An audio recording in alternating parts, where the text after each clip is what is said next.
Hello everyone, welcome back to Time Out. I'm Dee. Hope you're all having a good week, by the way. Okay, so today we're going to be talking about hair and how your strands of hairs are antennas. Okay, so well, today I decided to rock my hair cover, and I'm thinking I can really rock bald hair, right? So anyway, so I use this because I'm going to be talking about hair today and how important our hair is. So anyway, the hair industry is like it's $1 billion industry, and there's a reason for that, really.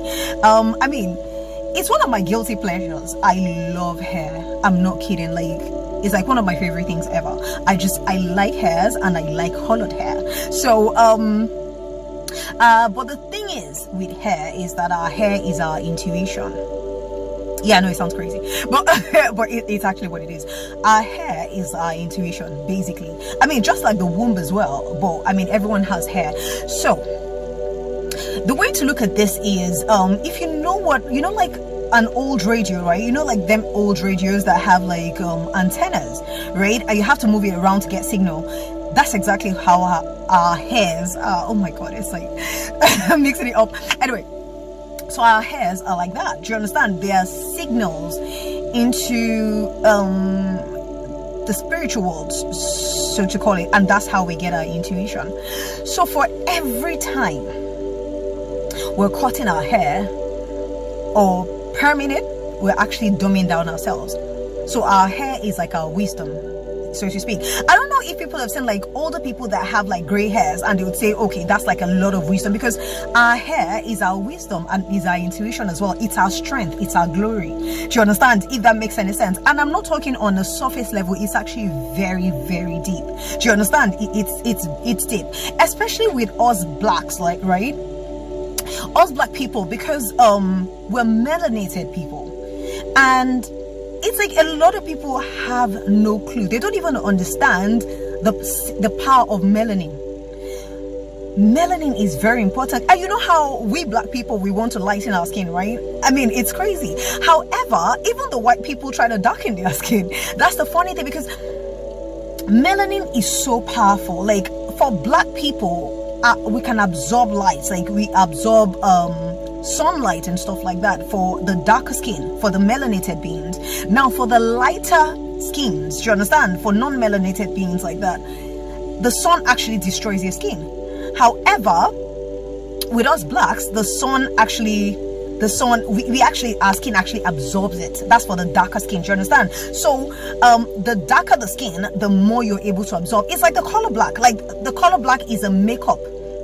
Okay, yes, and I'm wearing black for that reason as well. So so the color black is a makeup of every color. It's very highly concentrated. Do you understand? So, like, for instance, like melanin, yeah, is found in every organ in the body. I mean, it is so necessary. It's like melanin is needed for the brain to function, for the nerves to operate, for the eyes to see, for cells to reproduce. It's actually that important in the body.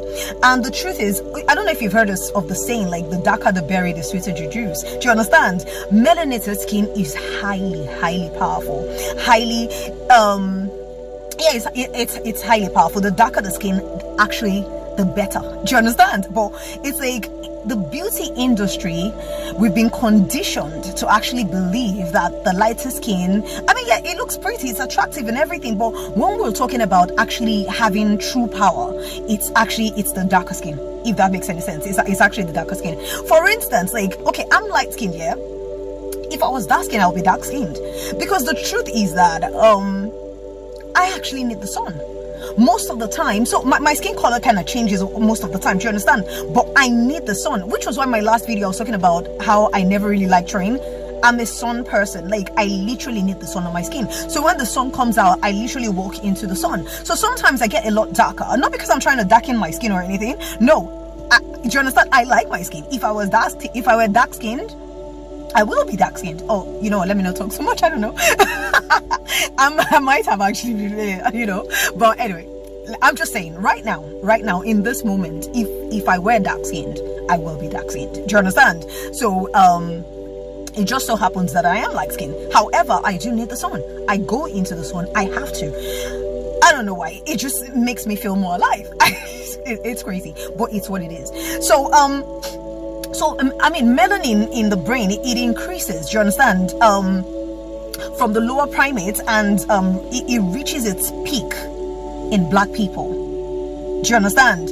So because of the high function, because of the function of melanin in the brain, in the nerves, in the cells, for black people, if that makes any sense,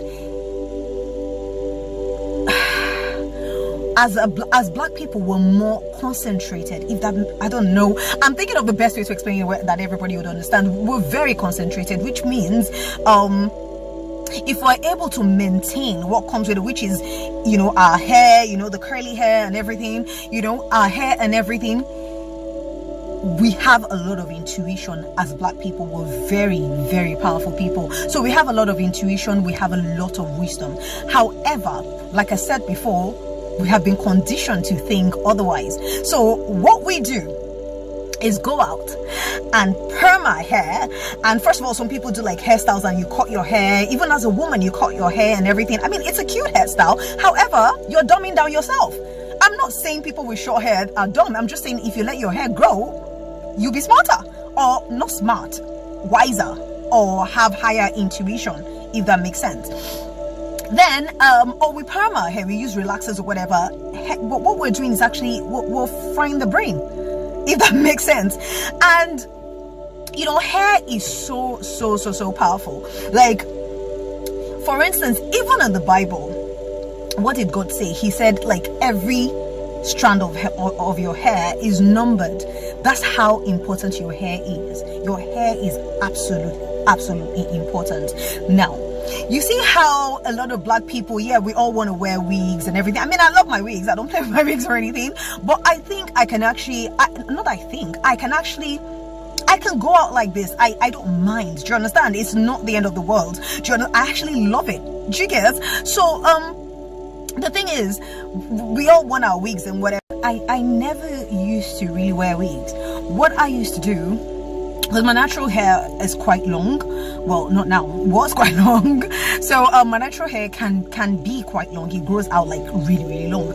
So what I used to do is obviously perm my hair as usual, and my hair was like bleach to blonde, like platinum blonde. Can you imagine how much I dumbed myself down? Like, literally, I'm not saying I was dumb, I just dumped myself down. Do you understand? Like, literally.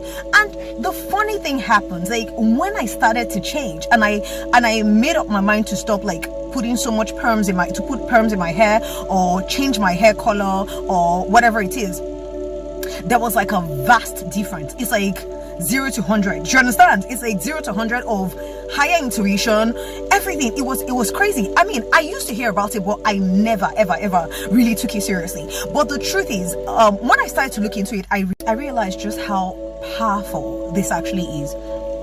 Now look at it. One thing I've always tried to avoid, even with like wearing wigs and stuff, is, I mean, I'll go for like the high quality wigs, like, because it would last for a very long time. So I would go for like a high, but I will never ever get wigs that are like, you know how they say, okay, like straight from somebody's head. I mean, high quality one is human hair as well, but not straight from somebody's head.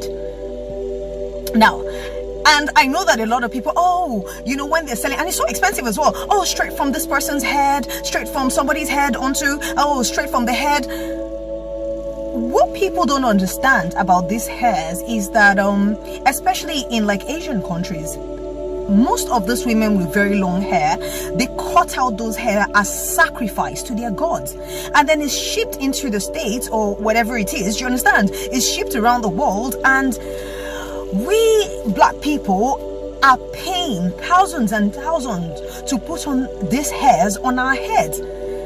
These hairs are energies. Do you understand? And most of the time we wear these hairs, and then you wonder why bad things start to happen sometimes. Do you understand?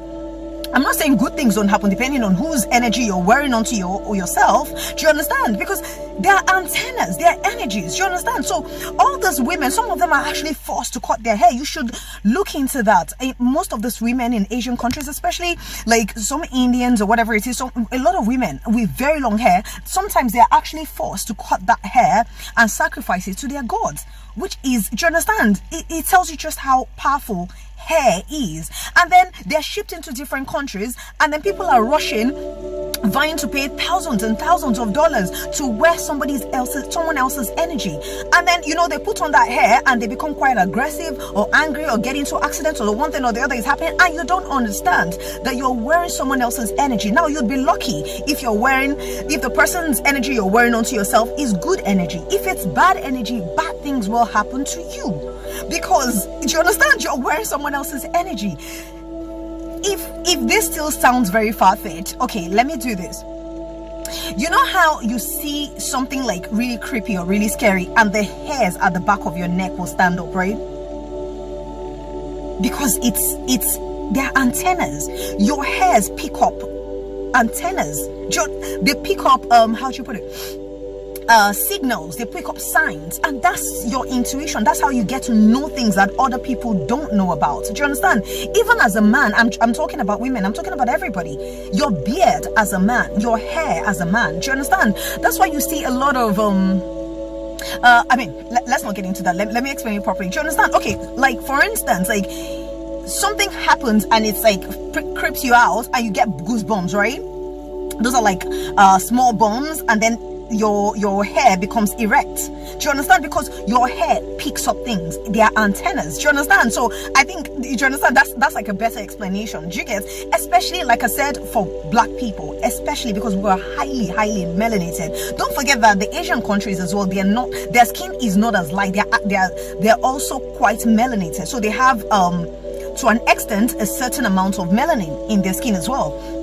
Do you understand? So yeah, so because of it's like hair is like it's crazy. Now, so that's for everybody. Now let's look at people called Nazirite. So who are Nazirite?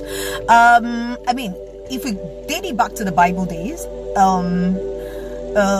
Samson was a Nazirite. Samuel was a Nazirite. John the Baptist was a Nazirite. Now, the only person that was actually really named as a Nazirite was actually Samson.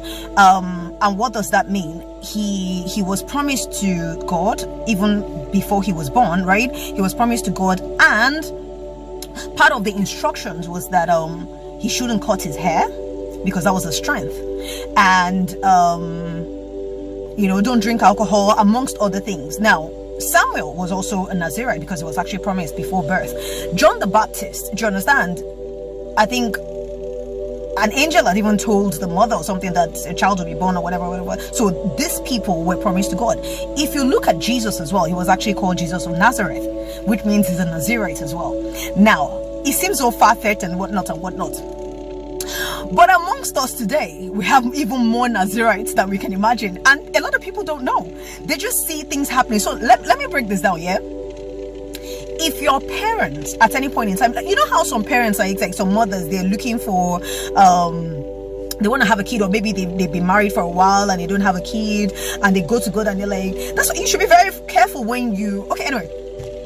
And they go to God and they say stuff like, oh God, please give me a child. If you give me a child, oh my God, this child will be your child. This child will serve you. This child will, and you're born, and that parent didn't actually go anywhere else to go and ask. You're a Nazirite most of the time, or you're definitely a Nazirite, right?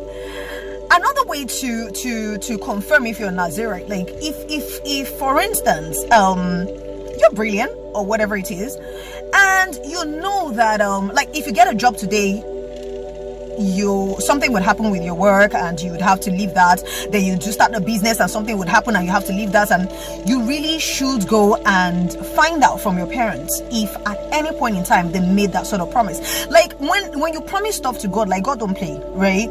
He does not, literally. On the other side, I mean, people that go to like deities or whatever to to ask for, to ask for children. Yeah. I mean, they can say to them that, okay, come back once every year or whatever, but God does not work like that. A child that has been promised to God has been promised to God and can never really succeed in like the circular world. You kind of have to work for God or do stuff for God. It's a given. And the truth is that, like I said, there's so many Nazirites amongst us today that they don't even know they're Nazirites. They just wonder why certain things happen to them. But if you do identify yourself as a Nazirite and you know that at some point maybe God has promised, your parents have promised you to God or whatever it is, and things are not working out in the circular world except you're doing something, you're working for God, right? You cannot cut your hair. You must not touch your hair. If you remember what happened to Samson in the Bible, every time you cut your hair as a Nazirite, you're reducing your strength, you're reducing your intuition, you're reducing your power as a person. If you decide to start leaving your hair, you will be surprised. Or your beard. As a Nazirite, you're not supposed to. Literally, a comb should not touch your hair. Literally, as a Nazirite. But even when the only reason why a comb shouldn't touch your hair is that because it would fall off. You have strands fall off. That's how bad it is. Like, you cannot, those strands that are falling off, it's reducing your strength, if that makes any sense. So this is like really, really crazy.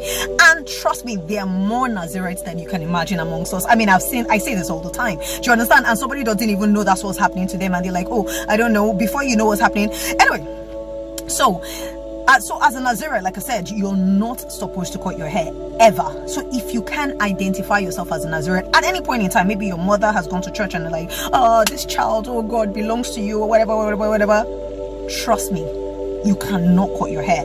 The moment you start to follow the strict rules of being a Nazirite, because you don't have a choice, you were promised. It's not your doing. There's nothing you can really do about it. Do you understand? So as a Nazirite, if you want to be extremely powerful, when I say powerful, I mean your intuition is like up there, like you know everything before it even happens or whatever it is. You have to leave your hair. You must not touch your hair, because that's your strength. That's everything. Do you understand? If you know that your hair breaks and you comb it and that hair falls off, you're reducing your strength, which is why as a Nazirite, you're actually instructed not to comb your hair at all. Not because you should look rough or whatever it is. It's just because, as a woman, you can use your hand to treat your hair. But normally, nobody, even as a Nazirite, should ever touch your hair. Nobody, ever. It's too powerful and it's too dangerous for you as a Nazirite for anybody to cut your hair. And then even if you're not, so let's look at other people that are not Nazirites. You should be very, very, very wary of dropping your hair in certain places. You should not comb your hair. If you go to the salon and, like, for instance, I don't go to the salon at all. I don't at all. If you go to the salon and your hair falls off whilst there, I trim my hair and I do everything myself. So if you go to the salon and your hair falls off, you really should collect your hair, because it is too important and it is too vital. People can use your hair for anything. It is, if you have dreams of people cutting your hair, do you understand? As a Nazirite, you will have those dreams a lot of people cutting your hair. So that's another thing. Like, if you constantly have dreams that people are cutting your hair, now, for non-Nazirites, people can use your hair for whatever it is. That's your glory or whatever it is. As a Nazirite, what they're doing is taking away your power from you. Like, if you're going to be, and I apologize, I'm going to go quite spiritual in this one now, right? If you're going to be like spiritually attacked or whatever, as a Nazirite, they will cut your hair in the dream. Because first of all, they need to reduce your strength. Think back to what happened to Samson. So if you're one of those people that constantly has those dreams, like people cutting your hair all the time, then you have to think, it's not like maybe you have some glory for sale or whatever it is that they have to keep cutting your hair. It's probably because your hair means more to them than you actually know. You don't know the power of your hair, so you're probably a Nazirite. You need to probably find out from your parents if at any point in time they are going to church to go and say, oh God, give me this child. As long as they're not going anywhere else and it's God that actually gave them that child when they ask for it and promise God the child, you're a Nazirite. And you should not let anybody touch your hair. It is so important. So you see a lot of people that are supposed to be very powerful people going through stuff. They don't even know their own power. They don't even know they're Nazirites. And then for non-Nazirites, you should never, if you go to the salon, be very careful. Like, you should probably have like one person that does your hair, so that you know that if anything goes wrong, you know exactly where to look. And you should, every time your hair falls off, you should actually throw it in like a WC or something, so you can flush it out. Do you understand? Or burn it. Seriously, like, your hair should not be something that you leave lying around or whatever. So to complete this video, I mean, I'm just gonna say, if you want, if you need to know, like, for instance, like, there's a deep people are using like moon energies on you, and they have keeping secrets, and so many things are hidden from you, and things are going on, and you want to know deep secrets about something. I'm just gonna give you a little secret. This is just a little tip. Thank me. It's just a little tip though, but I mean, so if there's something you really need to know, and like I said, this is my secret, so it's just a little secret, and I'm going to share it with everyone, and it's like really deep, and you really need to know. I mean, amongst other things, like, you need to let your hair, not just the hair on your head, your bodily hairs as well, grow out. You need to let it grow out. Your bodily hairs, like armpit, like whatever it is, hairs, or like I like to, like, I like to shave like all the time. I don't like bodily hairs. However, I do know that if you need to get to the bottom of something, and it's so covert, like it's so hidden, and it's not something you would ever know, like this person would take this thing to the grave, like literally, and you really want to know, you should let your hair grow out. So amongst other things, like maybe pray about it as well, but the truth is that once you let your hair grow out, because they are antennas and they will pick up signals, when a normal person, it might take them, like, they might never find out, or they might never know, or it might take them years to know. It will take you about a week to find out, literally. So that's the little secret. You need to let your hairs grow out. I mean, after you've discovered whatever it is, you can shave again or whatever it is, but just for that main period, take that time out, go into like hermit mode, which is like silence or quiet mode. Do you understand? Let your hair grow out, amongst other things, like pray, maybe fast or whatever it is. But if you have fasted and you've prayed and you've praised and you've done everything, and things are still not working, and you need to get to the solution, you just need to get to the bottom of that problem, let your hair grow out. Let your body hair grow out. Take time out. I mean, if you're married, I mean, that's really minging if you're next to your husband with like armpit hair and stuff. So but I mean, at the end of the day, you should be equally yoked with your partner, right? So I mean, just let them know you're taking out this time. Do you understand? I'm taking out this time. Don't shave, don't do anything. Let your antennas grow out and pick up whatever signal you need to pick up. So do have a lovely week. Well, stay blessed, have a wonderful week, be like me once in a while. I think I'm going to rock this a lot more often, because I'm kind of loving it, right? So anyway, do have a beautiful week. I love you all. Thank you. Stay blessed. Namaste.